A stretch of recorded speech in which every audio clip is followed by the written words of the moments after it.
স্বপ্নে মৃত্যু দেখলেই যে মৃত্যু হয় নট নেসেসারি, এরকম সবসময় না। কোনো কোনো ক্ষেত্রে এরকমও হয়েছে, এক ব্যক্তি আমাদের পরিচিত খুব, তিনি মৃত্যুর কিছুদিন আগে তিনি স্বপ্নে দেখলেন তার মৃত একজন চাচা, তাকে স্বপ্নে দেখলেন তিনি হাঁটছেন আর ইনি পিছনে পিছনে হাঁটছেন। তো পিছনে পিছনে হাঁটছেন, এটা দেখার পর তিনি খুব বিচলিত হয়ে গেলেন, বললেন যে স্বপ্নটা আমার কাছে খুব মিনিংফুল মনে হচ্ছে, যে আমার মৃত চাচা তাকে দেখলাম তিনি হাঁটছেন, কোনো কথাবার্তা নাই, এবং আমি পিছনে পিছনে যাচ্ছি, যেতে যেতে একটা সময় তিনি হারায় গেলেন, তাকে আর দেখলাম না, আমিও হারায় গেলাম। এর কিছুদিন পর দেখা গেল ওই লোকটা মারা গেছে, যিনি স্বপ্নটার কথা বলেছেন আমার কাছে, ওই লোকটা মারা গেছেন। তখন ওনার মৃত্যুর পরে বুঝে আসছে যে তিনি যে স্বপ্নটা দেখেছেন তার ব্যাখ্যা আসলে কি ছিল। তো এইভাবে অনেক স্বপ্ন আছে যে স্বপ্নগুলো মানুষকে অনেক কিছু ইন্ডিকেট করে। নবী করিম সাল্লাল্লাহু আলাইহি সাল্লাম বলেছেন নবুয়ত বন্ধ হয়ে গেছে, কিন্তু ইমানদারদের মুবাশশিরাত, স্বপ্নের মাধ্যমে তাদেরকে বিভিন্ন বিষয় ইঙ্গিত করা, বিশেষ করে ভালো স্বপ্ন দেখার মাধ্যমে ভালো কিছু ইঙ্গিত করা, এটা কেমন পর্যন্ত থাকবে। আমি ঘুমের মধ্যে আজে বাজে স্বপ্ন দেখি, আর স্বপ্নে কারোর মৃত্যু দেখলে কি খারাপ কিছু হয়? ঘুমের মধ্যে খারাপ স্বপ্ন এটা আমরা অনেকেই দেখি। এখন প্রথম কথা হলো, ভালো স্বপ্ন কি আর খারাপ স্বপ্ন কি, এটা সংজ্ঞাটা কি, কোনটা ভালো কোনটা খারাপ বুঝবো কিভাবে? উত্তর হলো, কিছু স্বপ্ন আছে যে স্বপ্নগুলো দেখার পর আমাদের মন প্রফুল্ল হয়ে যায়, মন প্রশান্ত হয়, ভালো লাগা কাজ করে, এগুলোকে আমরা ভালো স্বপ্ন ধরতে পারি। আর কিছু স্বপ্ন আছে যে স্বপ্নগুলো দেখার পর আমরা ভয় পাই, অস্থির হই, বিচলিত হই, পেরেশান হই, এগুলোকে খারাপ স্বপ্নের মধ্যে ফেলতে পারি। এবার আসা যাক এই ভালো স্বপ্ন এবং খারাপ স্বপ্নের মধ্যে আমরা কোনটা হলে কি করব। উত্তর হলো, স্বপ্নের ব্যাপারে যদি আমি ভালো কিছু দেখে থাকি তাহলে সেটা গণহারে সাধারণত বলে বেড়ানো উচিত না।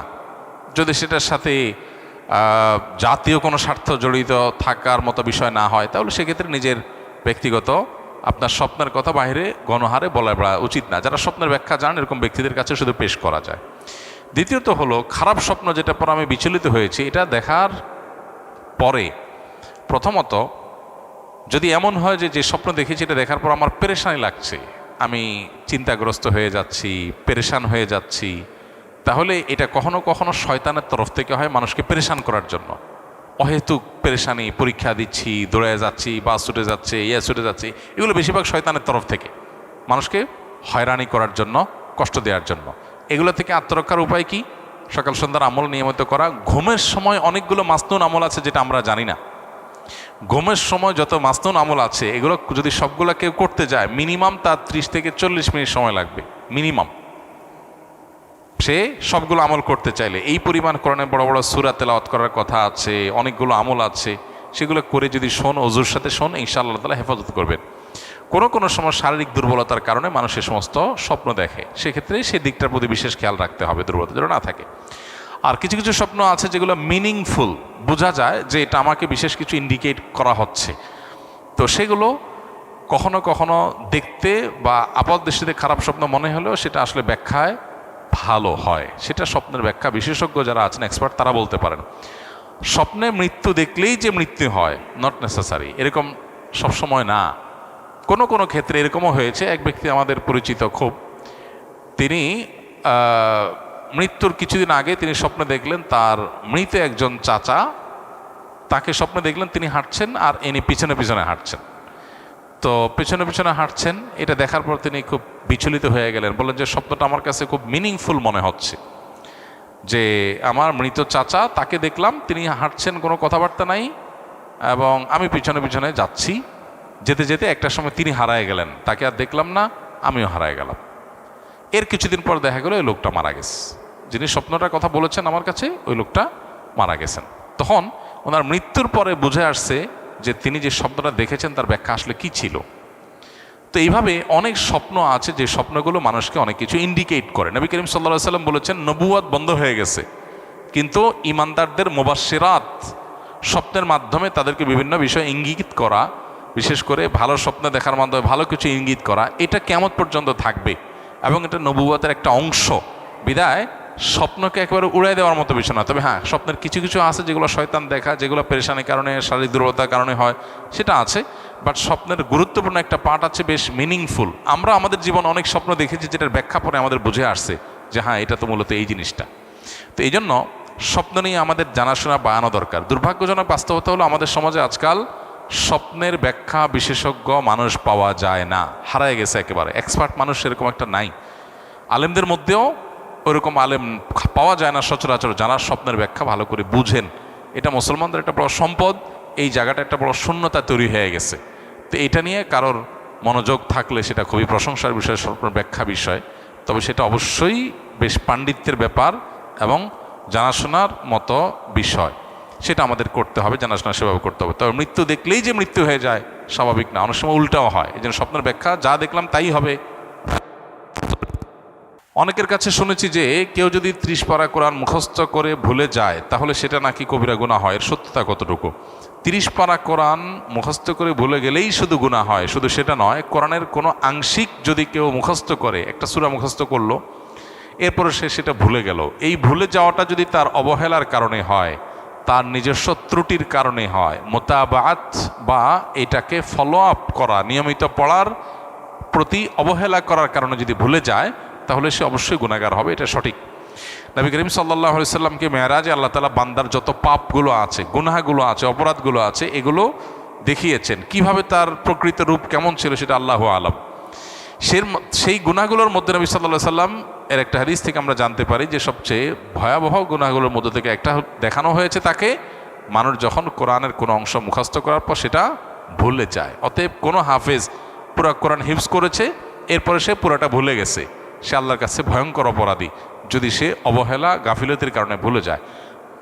ঠিক একইভাবে কেউ যদি কোনো আংশিক কোনো সূরা, কোনো পৃষ্ঠা, কোনো অংশ বিশেষ মুখস্থ করেছে, এরপর এটা ভুলে গেছে, সেও আল্লাহ তাআলার কাছে এভাবে অপরাধী। তবে এর বিপরীতে কিছু মানুষ আছে যারা কোরআন মুখস্থ করার পর নিয়মিত পড়ে কিন্তু আর ধরে রাখতে পারে নাই, তাহলে অবহেলা নাই এখানে, তার চেষ্টা ছিল, তাহলে সে গুনাহগার হবে না ইনশাআল্লাহ।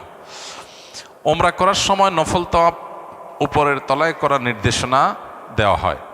সাধারণ কাপড় পরে নিচতলায় ঢুকতে দেয় না। এমত অবস্থায় কেউ যদি ইহরামের কাপড় পরে নিচতলায় তাওয়াফ করতে যায় তাহলে প্রতারণার নিয়ম ভঙ্গ করার কোনো গুনাহ হবে কিনা কিংবা জায়েজ আছে কিনা? ভাইরা আমার, নবী সাল্লাল্লাহু আলাইহি ওয়াসাল্লাম বলেছেন, মান গাশশা ফালাইসা মিন্না, যে ব্যক্তি প্রতারণা করে, ধোঁকা দেয়, সে আমার উম্মত না।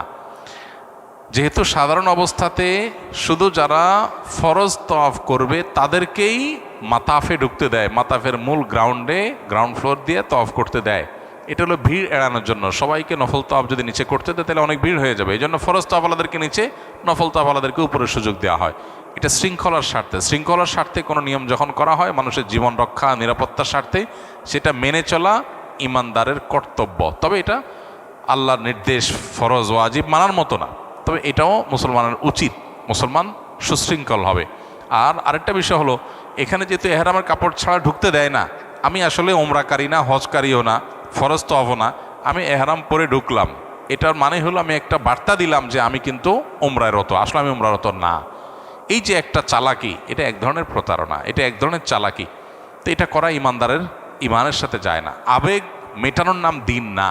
আবেগ মেটাতে গিয়ে, আবেগ পূরণ করতে গিয়ে আমি যদি কোনো অসততার আশ্রয় নেই, অসাধুতার আশ্রয় নেই, ছলছাত্রের আশ্রয় নেই, এটা কোনো ভালো মুসলমানের কাজ না। সেজন্য এটা পরিহার করে দোতলা তিনতলায় তাওয়াফ করা উচিত।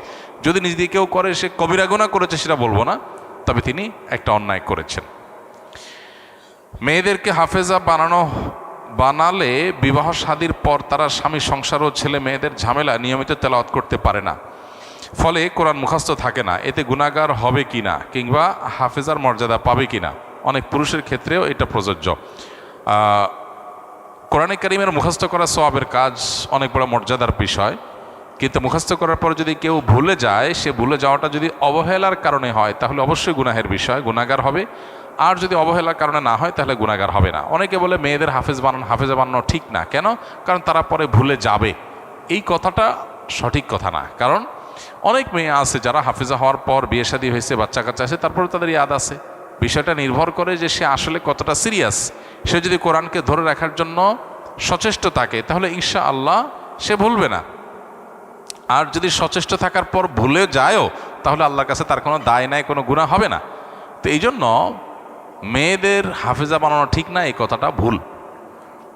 বরং যেটা সঠিক কথা সেটা হলো তাদেরকে হাফেজা বানানোর পাশাপাশি হিফজুজের জন্য তারা ধরে রাখে, সেইটা তাদেরকে বোঝাতে হবে এবং সেটা চেষ্টা চালাতে হবে। বাস, এরপরও চেষ্টার পরও যদি না হয় তাহলে আর কোনো গুনাহ হবে না ইনশাআল্লাহ।